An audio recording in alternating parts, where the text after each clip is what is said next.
Hi hi ಎಲ್ಲ big boss ಲವರ್ಸಿಗೆ ನನ್ನ ಕಡೆಯಿಂದ ಬಿಗ್ ಹಾಯ್.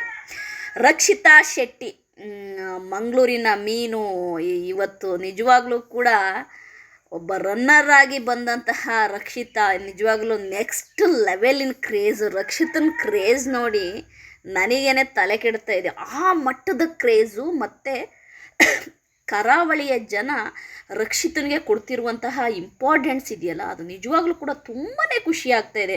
ಉಡುಪಿ, ಮ್ಯಾಂಗ್ಳೂರು, ಈ ಕಡೆ ಬ್ಯಾಂಗ್ಳೂರು ಕಡೆ ಬಂದರೆ ಮಂಡ್ಯ ಜನ, ಕರ್ನಾಟಕ, ಉತ್ತರ ಕರ್ನಾಟಕ, ಇಡೀ ಆಯಿತಾ ಕರ್ನಾಟಕ ಜನತೆ ರಕ್ಷಿತನ್ನ ಅಷ್ಟು ಹೆಂಗೆ ಅಂತಂದರೆ ಅವರ ಮನೆ ಮಗಳ ಥರ ಟ್ರೀಟ್ ಮಾಡ್ತಾ ಇದೆ. ನಿಜವಾಗ್ಲೂ ಕೂಡ ತುಂಬ ಇಂಪಾರ್ಟೆನ್ಸ್ ಕೊಡ್ತಾ ಇದೆ, ತುಂಬ ಚೆನ್ನಾಗಿ ರಿಸೀವ್ ಮಾಡ್ಕೊಳ್ತಾ ಇದೆ. ಅವಳ ಕ್ರೇಜ್ ನೋಡಿ ನನಗೇನೆ ಖುಷಿ ಆಯಿತು. ಯಾಕೆ ಅಂತಂದರೆ ಇವತ್ತು ನೋಡಿ, ರಕ್ಷಿತಾ ಪುತ್ತೂರಲ್ಲಿ ನಡೆದಂತಹ ಕಂಬಳ ಏನು ಒಂದು ಕ್ರೀಡೆ ಇದೆ, ಚೀಫ್ ಗೆಸ್ಟಾಗಿ ಕರೆದಿದ್ದಾರೆ ರಕ್ಷಿತನ್ನ. ಮತ್ತು ಬಂಟರ ಅಂದರೆ ಏನು ಉಡುಪಿಯಲ್ಲಿರುವಂತಹ ಮತ್ತು ಮ್ಯಾಂಗ್ಳೂರಲ್ಲಿರುವಂತಹ ಬಂಟರು ಕೂಡ ಅವಳಿಗೆ ಕರೆದು ಸನ್ಮಾನ ಮಾಡಿದ್ದಾರೆ. ನಿಜವಾಗ್ಲೂ ಗ್ರೇಟ್ ಅಂತೀನಿ. ನನಗೆ ತುಂಬ ಖುಷಿ ಆಯಿತು.